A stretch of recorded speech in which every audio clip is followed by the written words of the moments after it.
Apple Gift Card is a practical gift that unlocks a world of entertainment and fun. You can send it via email or give a physical card to your loved ones.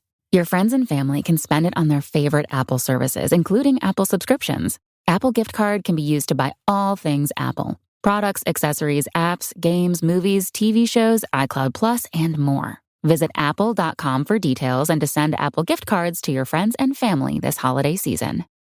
Get everything you need for your holiday meal at Whole Foods Market. Right now, you'll find Animal Welfare Certified Rib Roast on sale. It's a deliciously crowd-pleasing centerpiece. Plus, save on spiral sliced ham, bone-in lamb, and seasonal produce like sweet potatoes and Honeycrisp apples. For ready-to-eat sides, head to the prepared food section. Done. And remember that Whole Foods Market caters. Order gourmet catering at shop.wfm.com. Bring the holiday magic with Whole Foods Market. It's another Q&A edition of Optimal Health Daily, episode 2388, and I'm Dr. Neil, your host of the show. Welcome back to another Friday show where I answer your questions. On all the other days, I read health and fitness blogs to you like an audiobook, and with permission from the authors, of course, and always with a bit of my commentary at the end. Now, I'll let you know how you can send in your own question at the end of the show, plus get rewarded for sending in your question. But for now, let's hear today's question and start optimizing your life. Today's question came via email.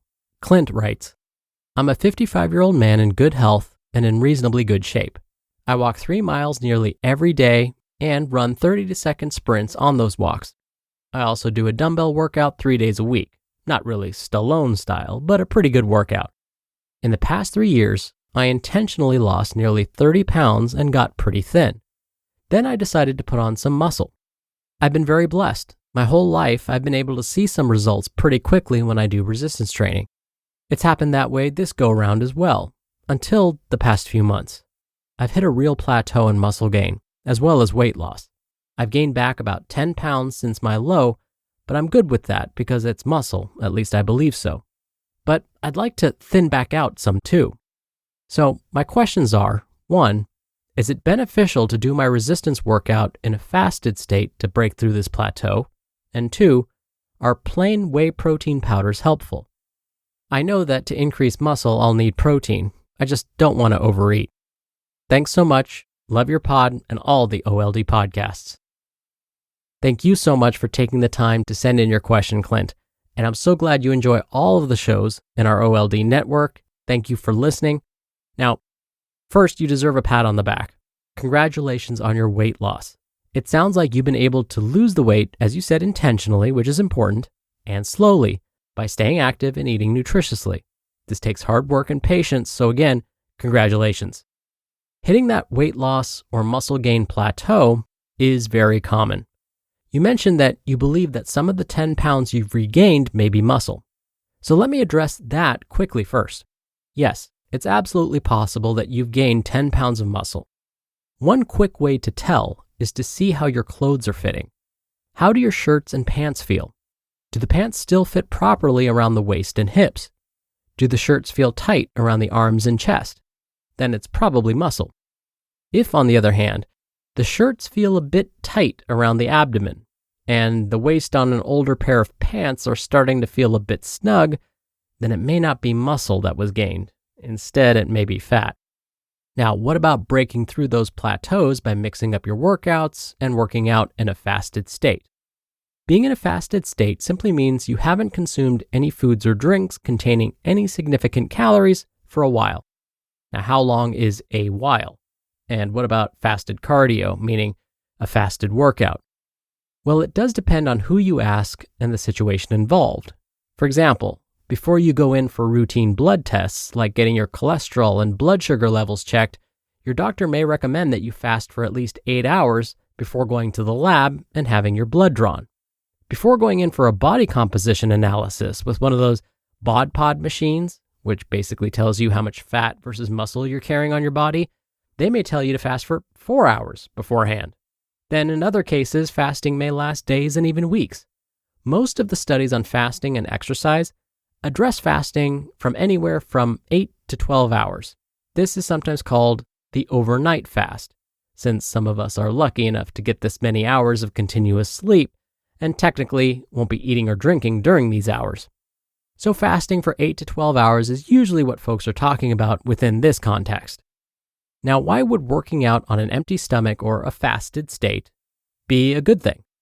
Researchers are discovering that by not eating before you perform aerobic activity, like running or jogging, cycling, and so on, your body is forced to burn fat as its major source of energy. If, however, we eat something before we go for our run, let's say, we will technically burn less fat for fuel.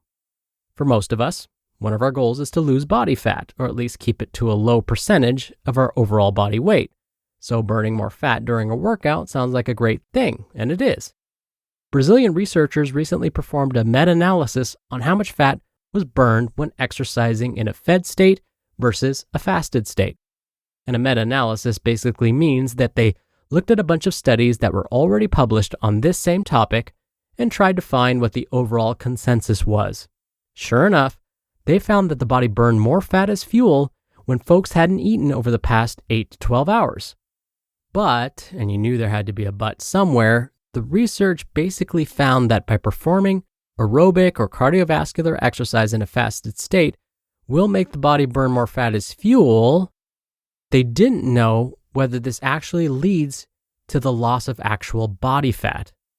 That means researchers are finding that the body does use more fat as fuel, but fat doesn't always come from stored fat from our fat cells.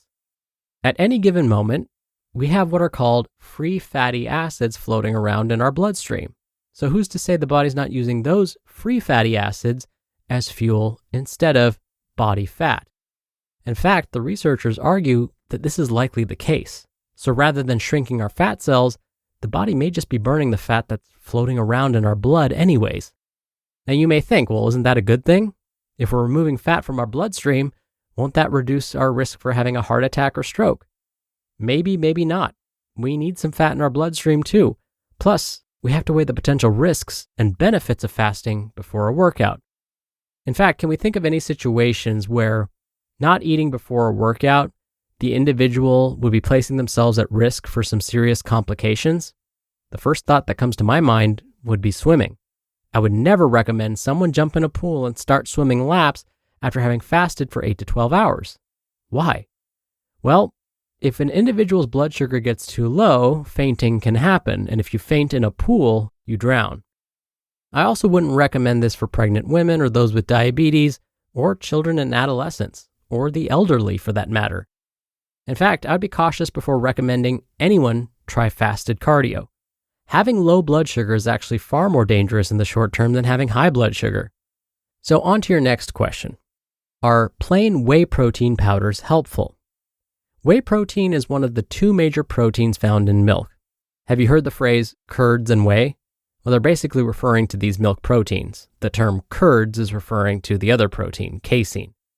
During the cheese-making process, for example, which requires the heating of milk along with some other processes, the liquid left behind is full of whey protein. And what researchers have discovered is that whey protein is easily digested and absorbed. And in fact, we talked about this in great detail in yesterday's episode. So when it comes to sports supplements, this is music to a personal trainer's ears. You'll often hear whey protein being discussed as a sports supplement. I mean, come on, a protein that's easily digested and absorbed by the body? Combine that with the fact that animal-based proteins, like whey, since it comes from milk after all, are used very efficiently by the body, it seems we have a perfect combination to support muscle growth. In theory. So let's examine this more closely. A number of studies have been performed examining the effects of whey protein supplementation on exercise performance, muscle growth, and preventing injuries. Basically, whey protein supplementation is most helpful for those over the age of 55. This is because beginning around our 30th birthdays, we begin losing muscle mass pretty quickly. As each year goes by, we lose more and more muscle so that by the time we reach retirement age, many of us will be facing some major muscle loss. One way to prevent this, of course, is to stay active. Performing resistance or strength training exercise is especially important. As we all know, diet is important as well. Protein is important for maintaining muscle growth. And as we age, we typically don't consume as many protein-rich foods, and this may happen for a number of reasons. We may find we're just not as hungry. There's tooth decay and tooth loss. There's difficulty swallowing and loss of taste sensations. So as we age, we have the perfect combination for muscle loss. We're not as active, and we aren't eating enough protein. Researchers found that giving whey protein to older adults may help delay muscle loss. But these same researchers also acknowledged that it may not just be whey protein that's helping, but simply the increase in protein consumption in general. Now, will whey protein supplementation help younger folks? Here the data are not as clear. Some studies say yes, others find not so much. So this likely means it's probably not all that helpful for most individuals. But let's say you decide to go ahead and supplement. We then need to ask if protein supplementation is safe. We need to understand that brand of supplement matters. As I've said many times before, the supplement industry is not very well regulated in the US. The products you see on the shelves at our local drugstore cannot be assumed to be safe. One study found that 15% of the supplements available contain banned substances like amphetamines, or street name speed, and anabolic steroids. Others have found that supplements may not even contain the ingredients listed on the label. You may think you're purchasing a whey supplement, but in fact you're getting something else entirely. This is probably the biggest safety concern. So how can you tell a supplement is safe? There are 3 ways to look at it. First, you can look for a USP symbol on the outside of the product's packaging. 2, you can look for an NSF symbol on the outside of the product's packaging. And 3, you can use consumerlab.com. This is an independent company that tests supplements available on the market for quality and purity. They do require a subscription to access their database, but it's not that expensive. If you are pursuing a college education, it's highly likely that your campus library has electronic access to Consumer Lab's database already. Oh, and another thing. Those that are lactose intolerant or have a milk allergy probably want to stay away from using whey protein. Again, it's because it's made from milk. So what's the bottom line? If we're talking about breaking through plateaus, you may consider using a supplement like whey protein once you get to the age of 55 or older, and be sure to continue working out consistently. Specifically, keep up that resistance training. I wouldn't recommend fasted cardio, but something you could consider is mixing up your routine. For example, you could try lifting heavier weights with more break time in between and less repetitions, or use lighter weights with more repetitions and less break time in between. You could also increase the amount of time you spend sprinting. Try to mix up your exercise routine and see if that gets things going.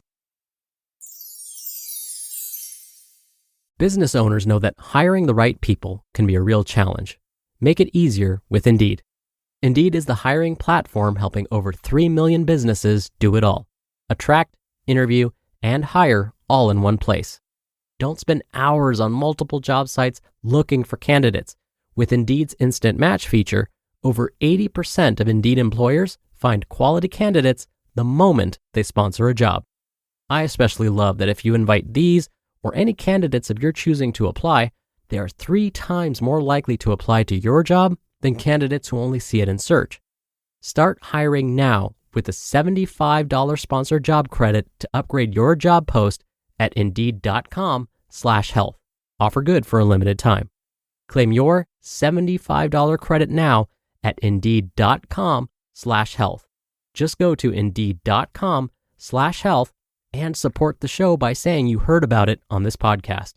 Indeed.com/health. Terms and conditions apply. Need to hire? You need Indeed.